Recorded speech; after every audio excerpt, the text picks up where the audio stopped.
It says, join the Marines, see the world, and meet interesting people, and then kill them. See? Once we took the airport, we liberated Kuwait, and that was actual Iraqi flag that was flying over the airport. I ended up going in at 17 years old. I spent a total of 8 years in the Marine Corps. We had a goodbye party for him, and I basically didn't see him for 20 years and heard that he died in the war. And so I'd always get choked up every Veterans Day, and you know, he was just a great guy, and he was a lot of fun. A couple of years ago, I was going through a really nasty divorce, and we found each other. He sent me a note and said, "How are you?" And I couldn't believe he was alive. And while I was going through what I was going through, he was going through PTSD. Oh, really? Is that what it is? Come here. We couldn't understand the highs and lows. We couldn't understand what would make him just flip out, and then what would make him just lock himself in the basement. Oh. Together, we started going to all the doctor's appointments, and together we started trying to figure out his emotions. And we're here today now with a service dog. Good. Chloe was rescued from the Joplin tornado. She's been through hell. This dog has been through hell in her own way.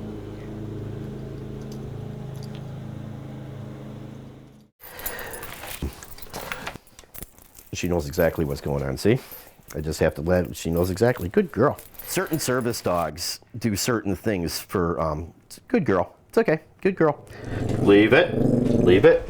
Certain service dogs do certain things for veterans. It all depends on kind of like what I've come to realize is what your dog, the nature of what your dog has. Some service dogs, in war dogs, actually, I mean, they will wake you up from your nightmares. The vest only has to make sure that you have her credentials on it. Everything else, you have to have a service dog to let people know. This is on the outside as she walks so they can see it. Do not pet. I put PTSD on here. I don't have to.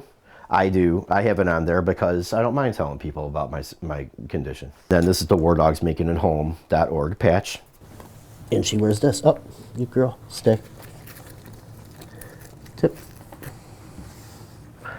She knows now she's going to change her attitude. She's now working. And she knows it. You'll see it. She knows it. She is no longer ready to play. Good girl. She is now working, and she can feel it. It's like putting on a uniform. It's just time to work.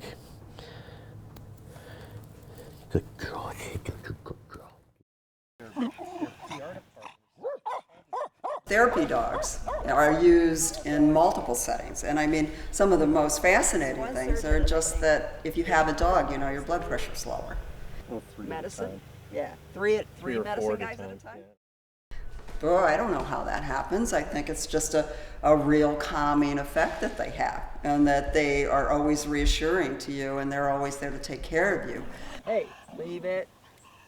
All medical doctors sort of turn to, well, I've got the magic pill. So they're trying a combination of medicines, and they're trying a combination of therapy and group interactions. But, you know, that doesn't seem to be the solution. And I think better solutions are out there, like, you know, I think what we're doing with the dogs. They're therapists. They'll say, yeah, chronic PTSD is very, very, very difficult to treat.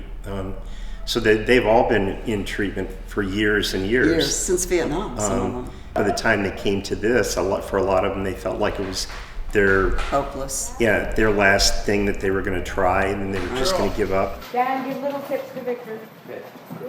They were bunkered down, living in their apartments, never going out except at night when they wouldn't have to run into people, being constantly afraid of an enemy that wasn't there on the streets.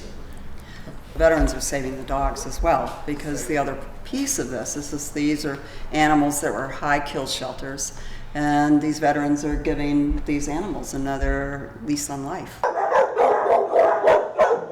when you're able to pair an animal in need with a veteran who has served our country and is really a hero and is just deserving of that unconditional love and companionship. It's just really a great match. One story in particular I remember was a veteran who was really suffering severely from PTSD, the post-traumatic stress disorder, and was suicidal and was on medications for it. And the dog actually not only helping alert him just to simply the time of when he needed to take medication, but the veteran reported that having the dog gave him a reason to live. This was this being that was dependent on him and really helped him to just change his own attitude of realizing that if something happened to him, who would then be there to take care of that pet? The way I remember it started about 5 years ago, where soldiers were looking for a way to become more functional in their daily lives, which as an occupational therapist, I know exactly what that's about, and the medications weren't working. What they needed was a living animal that they could bond with that would serve as a buffer between them and the civilian world. And that's where dogs are exemplary. The best thing that she does for me is that I'm a huge person in crowds I don't like. I get hypervigilant. I start to, I want to push people away. I don't want people around me, behind me, or what have you. She takes my attention off of a lot of that, and when I'm walking down the street, the best thing she does for me, I see people coming towards me with smiles on their face. They're smiling at her, not me, but they're smiling at the dog. That they go, how neat is that, this and that. So how uptight can you really be with everyone smiling? Janet told me we were doing the backsplash on our tile, so I got some ideas, some paint ideas. So tell us what happened today. Go ahead. Good news, right? I made the volleyball team. Yay! See, there is happy life in PTSD land. You see, there's a thing that's called surrender. I wouldn't even say that term years ago. Surrender is something that where you realize that there's a situation and only by doing surrender you actually will win the battle. Now, being a Marine, that's not my vocabulary, surrender. But what I come to realize, and I tell other Marines this that are wounded from this sort of thing, is that what I come to realize is that only by surrendering are you ever going to be able to manage and start to heal. Because you could fight every little battle you want and win.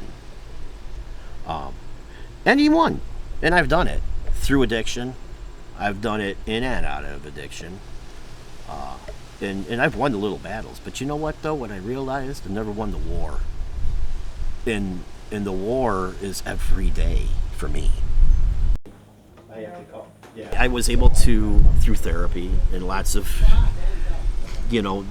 trauma treatment and going over my things and understanding and talking with other veterans who've been there and years of therapeutic stuff, where I took a big break from for a while too. I came to the point that where I was able to get it, meaning that I understand that a situation happened. I was a casualty from that, which I have made casualties of that situation too in my family. And overall, what are you going to do about it? You got to move on. You got to keep walking. You got to keep moving. But by understanding it and by going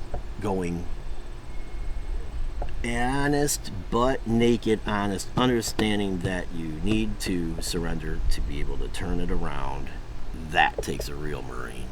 That's what I think. Try it. I challenge any Marine. You really think you're tough and bad? Really? You really think you're tough and bad? And you have a problem, whatever it may be, substance abuse or what have you? Try surrendering. Try it. Try saying that I need help. I can't. We needed help in combat, didn't we? From each other.